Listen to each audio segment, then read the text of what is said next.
Cool. I'll just mute everybody there now. I'll unmute Graham. So first of all, welcome to those that have jumped on, and also to those that are actually going to watch the recording of this as well. So as you've kind of seen in the group, I'm putting up stuff all around kind of fitness and some tips here and there around motivation and stuff like that.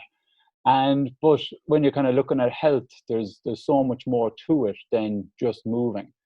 And Graham is incredible in what he does around mindfulness and really kind of connecting with people and kind of reframing people's thinking and stuff like that. So I kind of reached out to Graham and asked him would he come on and kind of share some of the stuff that he does, and hopefully he can share a little bit about his background and his story as well, because it is really inspiring. And some of you have kind of heard my own kind of personal story, and I put it up in the group as well. And what's kind of like Graham has been kind of an inspiration for me as well, to be kind of more open and more accepting about kind of my own personal journey that I've been on myself. So so that's why I kind of reached out and asked Graham to kind of jump on and kind of share some tips and tools, and especially around areas that I'm not kind of a professional in or anything like that whatsoever. But I said I'd ask Graham to jump on and kind of share. So Graham, welcome to you, and thank you so much for your time this morning.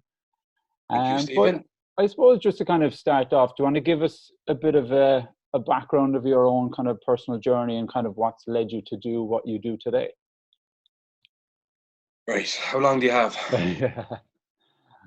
Right. So I always kind of put it in just to kind of time frame bullet points, because as I said there, it would take a long time. So I'm going to go straight in. I have just let everyone know I have not planned anything of what to say or anything like that, because more often than not, when you plan something, it kind of goes arseways anyway. So I'm just going to be intuitive and leave it come up. So I will start with a background. So I suppose 7 was my first earliest memory of everything else going on around me, actually like consciously aware of what was going on. And at that time I was being bullied in school, and I didn't know it was bullying. I just knew that words hurt. And 11, I tried drugs. At 12, I tried alcohol. At 13, I ended up in a psychiatrist's office, basically saying that, look, to my parents, if he continues with alcohol and drugs, he's not going to be very well when he's older. Among numerous other things that could happen also. So at that point at 13, I just kind of went, do you know what? I heard the advice and all that, and I was like, look, I don't really care, because I hate myself anyway. So I'm just going to continue doing what I'm doing. At 16, just throughout secondary school, constant suspensions and everything else, and fights in class, and he's letting the air out of teachers' car tires and everything else. It was just madness. So at 16, I actually got expelled, and I went straight from school into rehab. I lasted a week and a half, and I was just basically crying myself to sleep every night, because I was out of Cork. I was up in Kilkenny. I was away from home, didn't really know anyone, didn't want to get to know anyone. I just hated myself, and I was just in total denial. So I was like, look, I'm just going to go back and destroy myself again. So basically I did. I went home, and at 18, my girlfriend at the time became pregnant. And throughout the entire pregnancy, basically just kind of, inner critic set in. Anytime you go against your own values, the inner critic will come in and bash you. And I valued, being a good partner in a relationship. I was not that. I valued being a good son to my parents. I did not stick to that.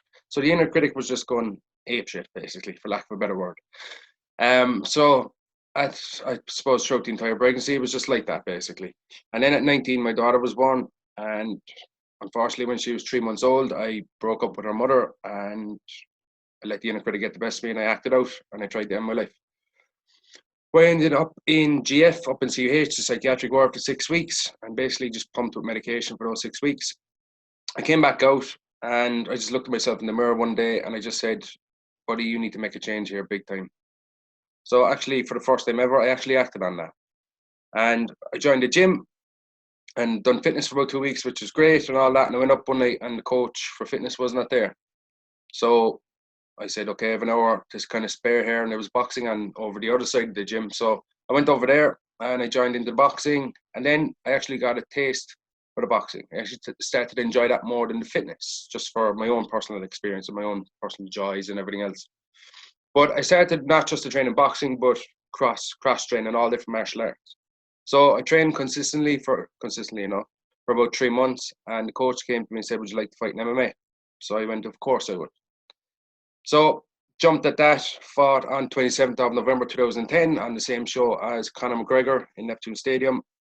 So things were big already at that point. I continued to fight then competitively in MMA for about 2 years, and I got the opportunity to fight for a belt in Wexford. I think it was the 3rd of June 2012. And I went down and basically got knocked out in 12 seconds. Now, leading up to that point of the knockout, I was doing very, very well. I was ranked 4th in Ireland.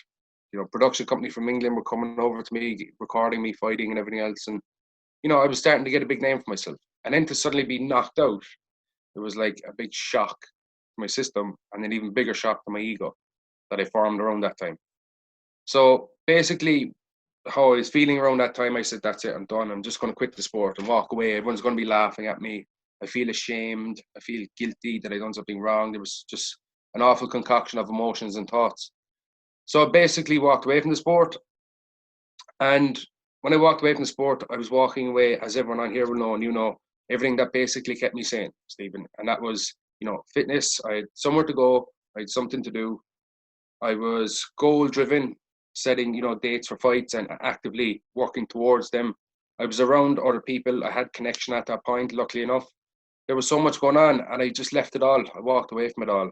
And I was just basically left with a hole in my life, horrible emotions, and an active addiction in the background. So that was basically a recipe for disaster. And from that point in 2012 till the 31st of October 2016, there was 2 further suicide attempts. There was 9 psychiatric ward stays. I ended up homeless for 3 months. I destroyed every single relationship I had. I was not allowed to see my daughter. I had self-harmed to the point where I actually nearly had my hand amputated. I had countless drugs counsellors in Arbor House, just was not working. I was trying to go to AA and NA meetings. I absolutely hated them. I had a crisis nurse and a crisis team in CUH. It was pretty hectic. And on the 31st of October 2016, that date I just mentioned, that was the day I truly, truly, truly had enough. I always had enough, and you know, I'd relapse and, oh, here we go again. I'm sick of this, and I'll go off everything and get my life back together. And in comes another relapse. And whatever went on for me that day, right at my core, I really, genuinely, heartfelt had enough. And I was weighing 18 stone, 10 pounds at that point, and I used to fight at 11. And the reason I was that heavy was because of all the medication I was on. The side effects of that are sleepiness and extreme hunger. And I was also comfort eating at that point for, Jesus, over a year easily, more of actual full-on comfort eating, going to nothing else during the day but food. So I was extremely heavy for what I used to fight at. And basically I locked myself in my bedroom, not literally, because it's, you know, you have to go to the toilet and everything else. But I locked myself there and I said, look, you're not leaving this room until you do 20 minutes of exercise every single day. Now, some mornings I would wake up and think I'm the next Tony Robbins and yes, let's do this. And then other mornings I would wake up crying, just wondering why I did not pass away in my sleep. Why am I still feeling this pain? And that was just a cycle of change. But for me, that cycle of change was very intense. But I stuck it out. I was not consistent. I said it the other day that 2 things don't exist. Do you know what? I'm not even going to say it because I seen a child there a while ago. So I was going to say the big SC around Christmas time. That doesn't exist, right? And also consistency. I don't know any human being on planet Earth who's been 100% consistent from start to finish. You cannot be. It's about being persistent and continuing on no matter what. So I did. I done that for 9 months and I lost 6.5 stone. I was like a new man, literally. And within that period of the weight loss transformation, I started to implement skills. I started to forgive myself for my past mistakes. I started to, start to rebuild my relationships with others by trying to prove to them that I'm a different person. But you can always try and prove to others that you're a great person. It's down to them to believe it or not. So I started to do it for myself mainly. Doing it for others, you know, people can just turn their back on you still, and then you just feel disappointed and left down and everything else. So started to focus on me mainly within all of that, implemented skills that I learned on a therapy. In the midst of that madness, I done a therapy called dialectical behavior therapy, and that's mindfulness based at its core. And it was an intensive program I done that for roughly a year and 3 months, excuse me. It was a year long, but I was doing so well by the end, they asked me to stay on for an extra 3 months and kind of, I suppose, guide others who were starting the next program. So it was an absolute success. And for me, but on the course, unfortunately, there was 2 other people who it was not a success for, and they're not here no more. That's how intense it got. And I myself actually ended up in the psychiatric ward twice on that therapy because it was so intense. But I'm very grateful to still be here. That's my story to present. I'm off drinking drugs just over 3.5 years. I've managed to maintain my weight. I ended up on the Late Late Show nationwide twice, Bora and Dahi Show, Jesus, the Elaine Show on TV3. I've done a talk in Newcastle just last year, just towards the end of the year, my first international talk. Yeah, things have gone from really, really bad to I'm really content. I wouldn't say really, really good, but I'm really, really content with it. Yeah, definitely. Awesome. Now, what I really love about your story is that it doesn't matter where you've been or what you've ever been through, that you have the ability to pull yourself back and guide yourself in a direction when you basically have the choice of that direction that you want to go. Where there's a lot of people, like even with what's going on at the moment now with the lockdown and everything, it's completely disrupted people's lives, and people can basically fall into a hole with that. So like it doesn't matter about the intensity of what people go through. It's about really deciding on where you want this to take you. So you can kind of look for the good in what you've been through, or look for a new direction that you need to start taking, or you can fall backwards. You can go into those bad habits. Obviously, kind of eating bad, not moving as much is going to lead on to other things, and you can start feeling down, affect your mental health and everything else. So that's something I really love about your story, is that it really doesn't matter what you've been through. It's about really grasping hold. And I suppose starting to, like you've done, you started to accept it, and you started to focus on doing this for you rather than doing it for anybody else. So I think that's really incredible. I suppose from there then, what impact did doing the mindfulness have on you, or how did that start to guide you moving forward? Okay. So I always kind of say that mindfulness saved my life, right? And I hear that a lot about other people as well, saying fitness saved their lives, or MMA saved their lives, or music saved their lives. I'd like to say that's great, and I know where you're coming from, but it didn't. You did. You chose to work out. You chose to stick to fitness. I chose to implement mindfulness. I saved my life. So now I have to say though, mindfulness had a huge part to play in that. I remember coming into the therapy that I mentioned there, dialectical behavior therapy. So it's a year long. I was in it about 4 months, and I remember coming in, and I woke up that morning right first, and I was just kind of like, oh, fuck, here we go again. One of these days, like, why am I still here? And I started to just let the thoughts unfold. I didn't know I could actually gently guide them away from what I was focusing on at that point, but that's different. So I left them unfold, and I left the habitual way of thinking kick in, and I just felt, oh, I have no control over this, and I felt powerless, and I felt, oh, this is the end of my life and everything else. And I went into the therapy. I actually chose to go into the therapy that day, and I went in and I just had the body language of, I don't want to be here. And I was just like, nope, not going to finish this now. Not even going to be here after this. Doesn't matter. You're not going to get through to me. Don't care. Everything else. And one of the therapists came over to me. So we had a team of therapists with us. And one came over to me. She said, here, Graham. And she placed a cup in front of me. And I looked at the cup. And I looked at her. And I went, I'm going to fucking hop this cup off her now in a minute. She better get out of my face. So she said, mindfulness of cup for 20 minutes. So he's like, oh, God, I'm just going to sit here now for 5 minutes and get up and walk away. So mindfulness of cup. So basically, mindfulness is becoming aware in the present moment, non-judgmentally. I'll touch on that a bit more in depth in a few minutes. But basically, with something outside of yourself, you have to process it mindfully with your senses. You have to look at it. You have to hear it. You have to ping a cup. You have to hear the sound mindfully. You have to lift it up and feel its weight, its temperature, using all your senses. So I was doing that. And then, 5 minutes came roughly around that. And I was like, right, I'm off. And she was like, Graham, you signed the contract at the beginning of this therapy that said if things got tough that you would carry on anyway, regardless. And she whipped out the contract and stuck it in my face. So I was like, all right, okay, all right, I'll sit down. So I finished anyway the 20 minutes after that. And she said, how do you feel now? And what was your experience and everything else? And I was like, well, look, I'm still suicidal. I don't care. I'm just going to kill myself later anyway, but I don't feel as suicidal. And she went, there we go. There's a little drop in the intensity. And I goes, well, yeah, kind of. And then she just hooked me with, yourself, powerful questions, coaching and everything else, and tried to hook my attention and everything else. And I actually started to open up about what was going on. So in that moment, was I still suicidal? Yeah, absolutely I was. But it wasn't as intense as what I was feeling before the 20 minutes of mindfulness. And I always reflect on that, and I always kind of go, Jesus, like if mindfulness done that for me when I was just about to end my life, genuinely, no, not even joking at this point, then what could it do for the average Joe? And what I mean by that is, for lack of a better term, is just someone who wasn't feeling the same as I was in that moment. So I thought, wow, that's powerful. And that stuck with me, and it still sticks me to this day, and I still think about it. And there was lots of other ways as well where mindfulness helped me with in crisis, severe crisis. And I was at home one day, I lived with my parents at the point, and we were arguing or whatever, and I got triggered. And anytime I ever got triggered emotionally, I just got really, really angry, I would go straight to self-harm or alcohol and drugs, basically.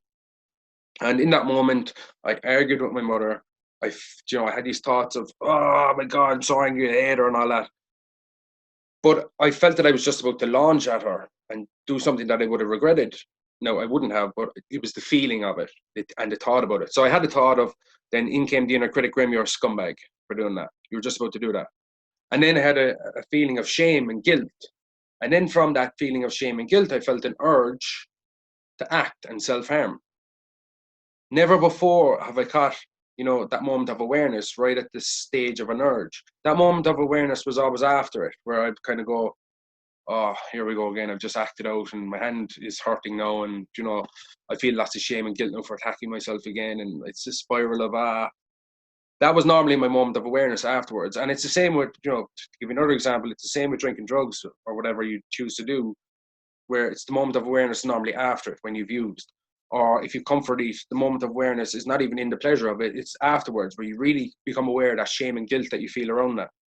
And through mindfulness and consistent practice, I was able to change my moment of awareness from after the action to just before it. And that's where the power lied. And in those moments where I felt triggered and I'd feel an urge to do something that I did not want to do deep down, I would choose to implement other skills that I learned on the therapy. And that again is huge. Absolutely huge. Awesome. So what would you say for anybody right now that's kind of watching this, that I suppose in around, like, look at what you said there about comfort eating stuff. What would you say to someone that kind of binges out but knows they shouldn't be doing it, or knows that deep down they don't want to do it, but have that kind of shame and guilt afterwards? I wouldn't say anything to them. I'd ask them a question, a gentle question. And why do you like self-sabotaging then? What's going on for you there? Because it's normally that. It's kind of like, okay, I know I'm doing something here that's going to it's almost a form of self-destruction or self-sabotage, but I continue to do it. So if you become aware that you're making a choice like that, it's self-sabotage. You've just become aware of the choice and you still act out. That's self-sabotage. Why are you destroying your results? Why are you destroying yourself? Why are you trying to block out emotion?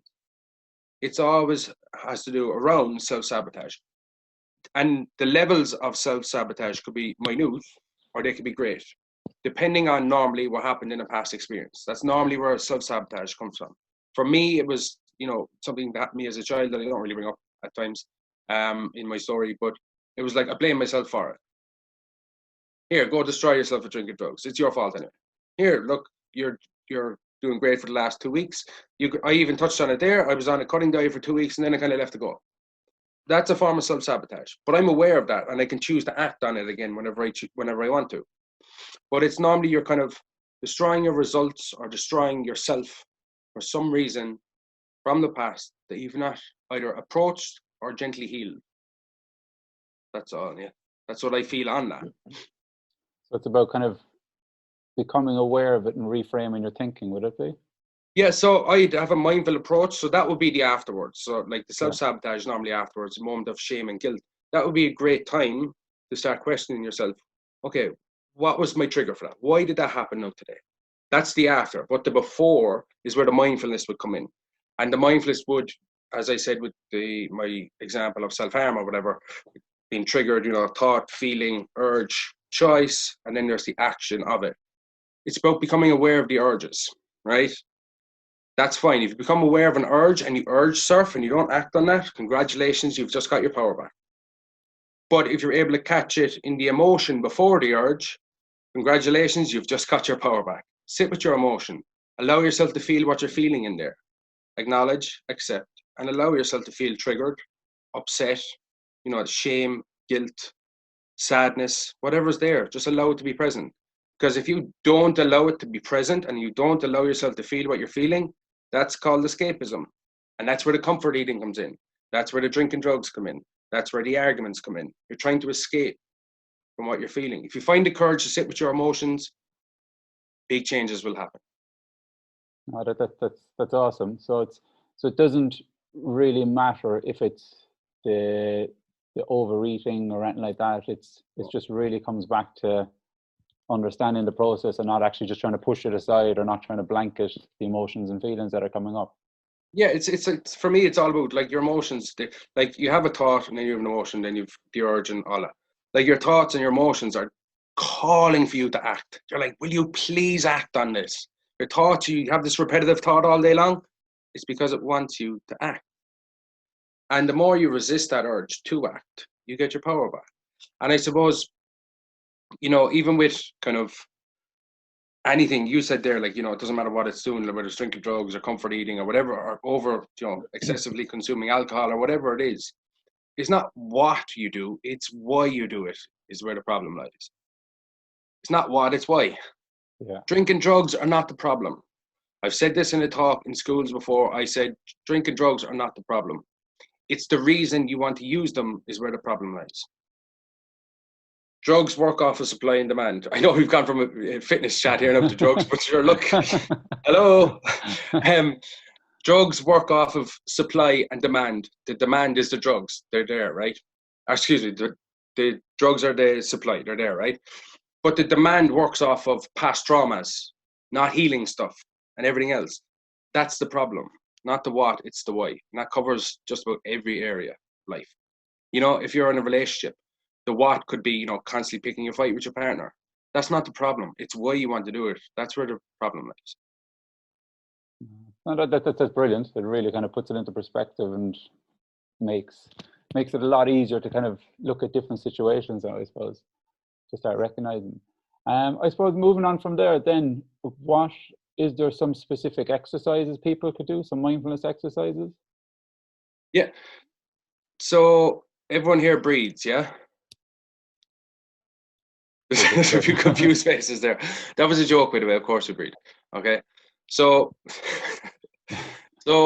what you've just become aware of by me asking you a question is, of course I breathe. I've just checked it myself.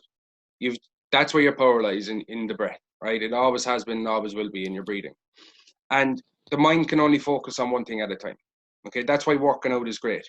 You have a single point of focus on your reps, sets, and everything else in the moment. Even is it Weider or Weider principles? The mind-body connection. That's mindful movement. That's connection with the mind and the muscle in active movement, right?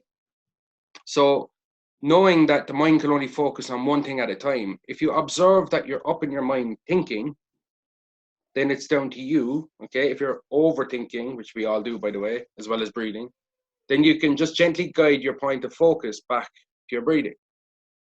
And if you gently keep guiding it back to your breathing, eventually these thoughts that you're overthinking about will start to subside, slow down, and eventually drift off.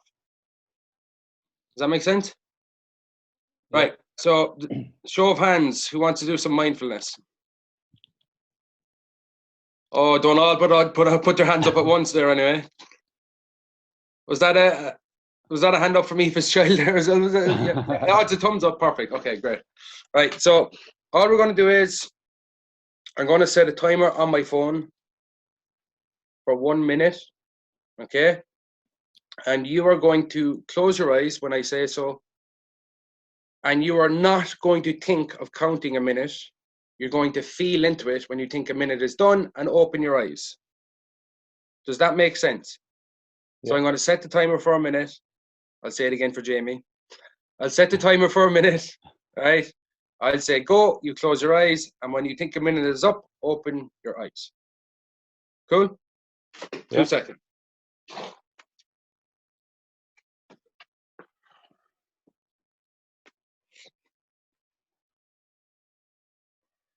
Right, so everyone ready? So just gently close your eyes. And when I say go, start counting, okay? Go.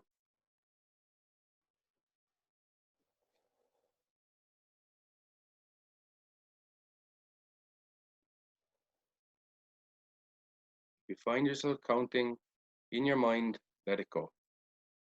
Feel when a minute is up.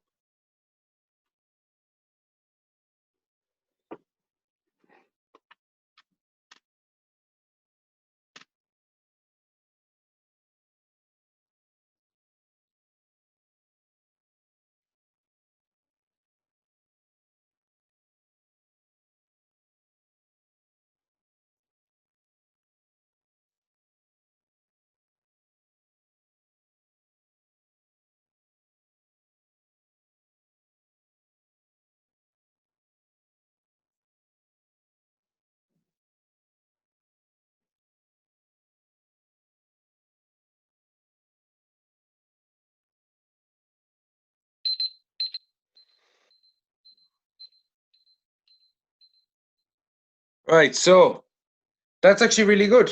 So not one of you came out before a minute was up. I didn't So even think that that was kind a of, minute. uh, I didn't even think that was a minute at all when the time went off. yeah. So no one has ever really, it was unfortunate there was a beeper on that one now because I used a different timer, but most people don't come out, right? Or they come out just before a minute, right? And you get some who will come out just after. Okay, and that's fine. But that speaks volumes of your personality.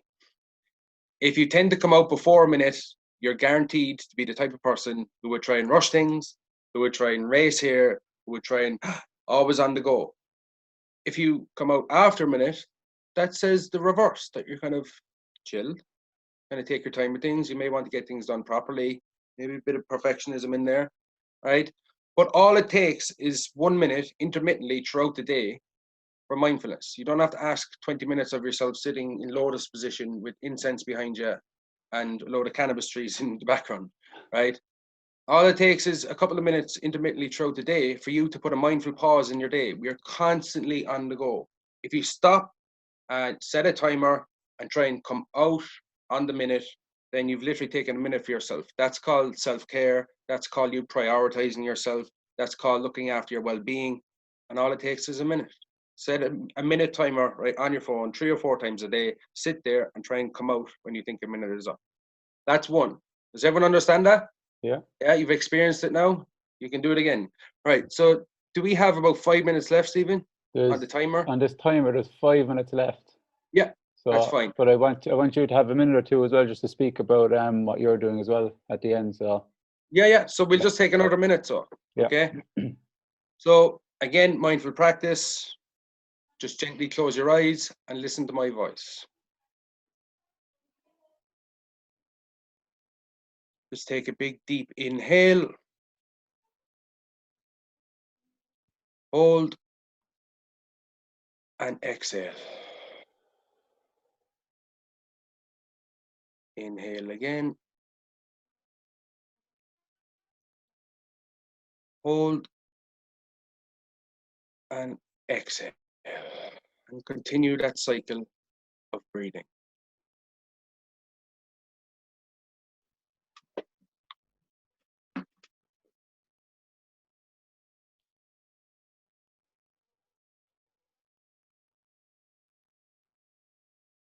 Just observe what's going on for you right now with your breathing.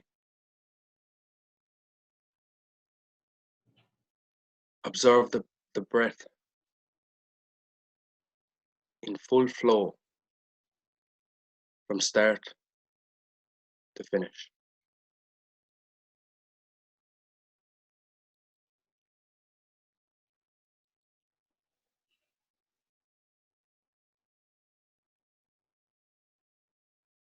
your mind starts to wander, which it will, acknowledge where it's gone and guide yourself back to observing the breath in full flow.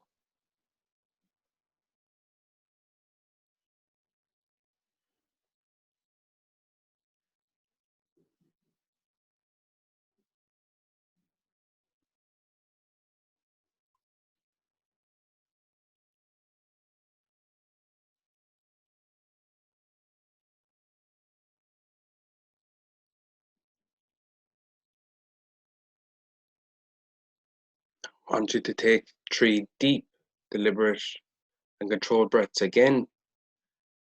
And when you are finished, open your eyes and come back to the call.